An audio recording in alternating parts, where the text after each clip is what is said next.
সারাদিন রিক্সা চালাইয়া তে গিয়া খাইতে বয়, তার বউয়ে বাইরা দিয়া সেটা গরম ভাত লগে দিয়ে বইয়া বইয়া বাতাস করে, কি শান্তি রে। খাইয়া সেটা থেকে মাথার তলে গামছাড়া দিয়া মাটিটার মধ্যে উত্তালাইছা ফাটি বিছাইয়া একটা ঘুম দিছিলতে তারে কাটলে ঘুমের ট্যাবলেট বানান গেল, এমন একটা ঘুম হইছে তার। তোমার তো ঘুম নাই, তোমার ঘুম নাই, কত ফাঁকনা ফাঁকনা কথা কইছ। তখন আমরা বুঝাইয়া বুঝাইয়া কইতাম এত ফাঁকনামি বালা না, টেলিভিশনের ভিতরে মারতো দৌড়ালায় কালামানিকে, ঠিক নি রে। এবার একটা বিচারপতি এবার এই জন্য দৌড়ালায় মারতো, যে কি করে। আরে এরপরে তুমি ইয়া কলা পাতার মধ্যে হইতে রইছো বসন্তের রুগীর মতো। কলা পাতার মধ্যে যে রাত্রি হইতে লাগছে, আমার এত মায়া লাগছে, মনটা কইছে একটা বালিশ দে। ভাইও এটা না, এইটা না, এটির নাম জিন্দেগি না, এটির নাম জিন্দেগি না। আল্লাহ এই জন্য বলছেন, ইন্নাল্লাহ ইশতারা, নিশ্চয়ই আল্লাহ কিনে নিয়েছেন মিনাল মুমিনিনা, মুমিনদের কাছ থেকে আনফুসাহুম ওয়া আমওয়ালাহুম, তোমার জান এবং তোমার মাল আল্লাহ কিনা লইয়া গেছে। সুবহানাল্লাহ কইতেন না? আমরা জি গেলাম আল্লাহ কি দিয়া কিনছে, কয় বিআন্না লাহুমুল জান্নাহ, যেই জিনিসটা দিয়া কিনছে রে এই জিনিসটার নাম হইল জান্নাত। সুবহানাল্লাহ, সুবহানাল্লাহ। আমার জান আর মাল আমরা আল্লাহর কাছে বেচা লাইছি, এখন রেখা দেন এটা। জান আর মাল আমরা আল্লাহর কাছে বেচা লাইছি, বিনিময়ে আমরা কিনছি জান্নাত। তাহলে এখন এই জানটা কার? আরে আমি যদি বেচা লাই, কার কাছে বেচছি?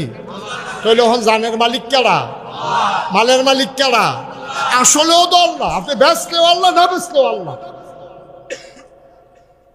জানের মালিক যদি আপনি হইতেন, আপনার রুহুটা যখন নিতে আইছে আপনি কি একবার জিগাইছে?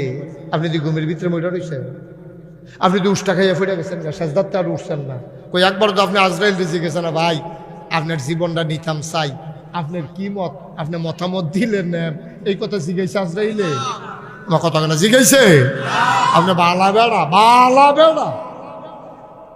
এই বছর কয়েকটা ঘটনা এমন হয়েছে, যারা আমার মাহফিল দাওয়াত দিয়ে গেছে, গিয়ে দিয়ে ফুসটারও নাম আছে, মারা গেছে তো 3 দিন আগে, 4 দিন আগে মাহফিল। আমরা বুঝি না, বুঝি না আমরা। আমি মুশতাক ফয়েজি, এই যে আমার ভাই, আমরা যারা হেন আলেম ওলামা, রাজনৈতিক নেতৃবৃন্দ, আমরা যারা বইয়ে রয়েছি ফিসাবুদুর সহ, আল্লাহ যদি মনে করে একটা হালকা ভূমিকম্প দিয়া জায়গাটা আমরা 3-4 রাত মাটির তলে লয়ে যে গেল, আপনারা সকলে জাগাত শেষ। তা আপনি প্রস্তুতি নিবেন না? আপনি বাস উঠতে রয়েছেন ডাহা যাওয়ানের লেগে, কন্ট্রাক্টারে ধরছে ভাড়া দেন, আতাইয়া দে হেঁটে হালাই, তো আপনি যে লাতি দিয়ে হালাই দিছে না, কপাল ভালো না। আপনার না কন্ট্রাক্টরে চিন্তা লইছে, তুমি বিরব সাংঘাতিক বাটফা, তা আতাইও তো ইয়া কয় টেহা নাই, তো টেহা নি সত্য, তুই টেহাতে করবি। মুসলমান, তুমি দাউদকান্দিতে গৌরীপুর থেকে ঢাকা যাবা, 1 দিন 2 দিন 3 দিন কয়েকটা তোমার চিহ্ন দিয়া রাখছে, তুমি প্রত্যেক দিন উঠটা কো ভাড়া নাই, তোমার গৌরীপুর বাজারতে মেইন রোডও নিয়ে সেটা ধাক্কা দিয়ে আসতে করে নামাই দিছে বাটফার। ভাড়া ছাড়া উঠটা বইয়া থাকো, ঢাকি রঙ্গে রঙ্গে যাইবা নাকি, গাড়ি কি ফানি দিয়া চলেনি, এই কথা কইয়া নামাই দিছে আব্বা। তাইলে এবার হিসাব মিলাও, তুমি যদি গৌরীপুর থেকে ঢাকা যাইতে ভাড়া না নিলে নামাই দেয়, দুনিয়া থেকে জান্নাতে যাইবা কি ভাড়া তুমি সাথে নিছো? কি ভাড়া নিছো সাথে? তুমি হিসাব মিলাইছো? তুমি কি ভাড়া নিছো ভাই? বলো আমার হিসাব দেন। আপনি হিসাব আল্লাহ করেন লাগতো, আপনার হিসাব আপনি করেন না। এখন আমি যদি মারা যাই, আমি মুশতাক ফয়েজি, আমারটা আমি কই, আমার যদি আল্লাহ কয় মুশতাক ফয়েজি তুমি যেহেতু মারা গেছো, আমি তোমার বিচার করতাম না, তোমার বিচার তুমি কইরা তোমার বিবেকে যেটা লয় এটা তুমি কইয়া দাও। আমি চিল্লান দিয়ে আল্লাহ রেখে থাকো, আমি জানেন, আমি কইম আল্লাহ, আল্লাহর হস্তে আল্লাহ দয়া করে বিচারের ভারটা আমার উপরে দিয়েন না, কারণ আমার উপরে বিচারের ভার দিলে আমি কোনো বিচার কইরা নিজের ব্যাপারে জান্নাত রায় দিতাম পারতাম,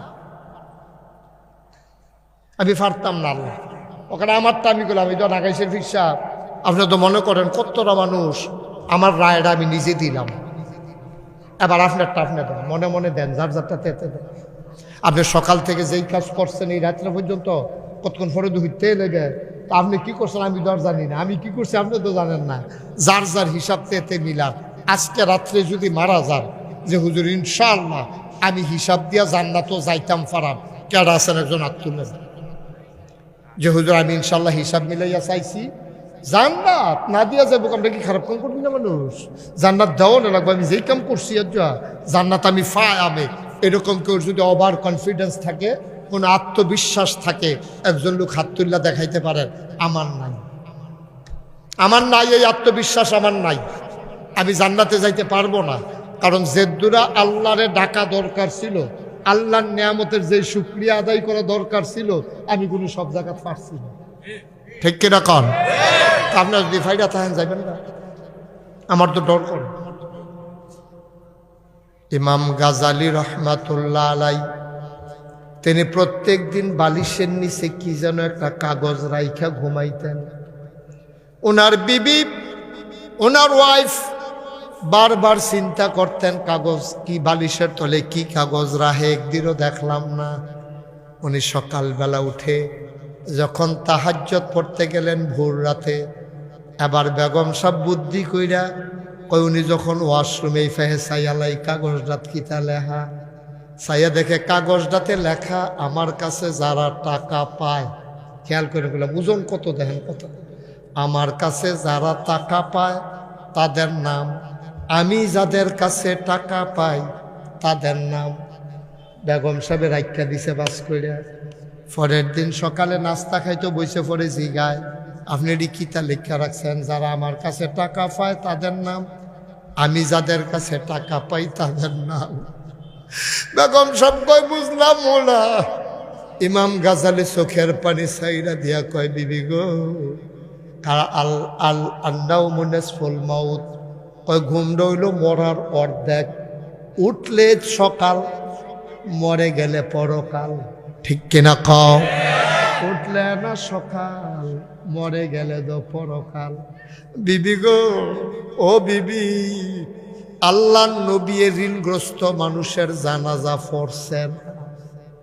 ঋণগ্রস্ত মানুষ যারা, তাদের জানাজা আল্লাহ নবী পড়ছে না।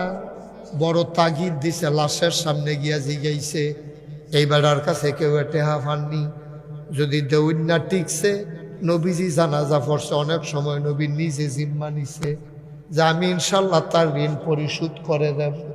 ভাই তুমি কোটি কোটি টাকার মালিক, 500 টাকা তোমার কাছে পায়, তোমার মতো গরিব আর কেউ নাই। অতি দ্রুত আমাদের দায়িত্ব যে আমার কাছে যে টাকা পায় তার একটা তালিকা করা, ধীরে সুস্থে দান সদকা করার আগে এই টাকাগুলা পরিশোধ করা। ঠিক কিনা?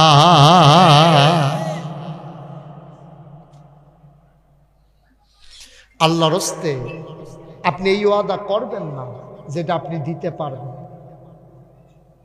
আমরা দেশে ঠেলার লগে বড়বড়াই অনেকে কই আমার, আরেকবারে জিজ্ঞেসে তুমি যে কইলা 1 লাখ টাকা মসজিদে দিবা, তুমি পারবা?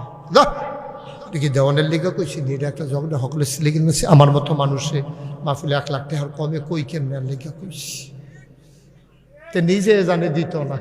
তো বাটফারির দর সাক্ষী লাগছে না, তো নিজে তো সাক্ষী বাটফার যেতে। আব্বা কেন আপনি এই কথাটা বলবেন? কেন বলবেন? আপনি কি করলেন?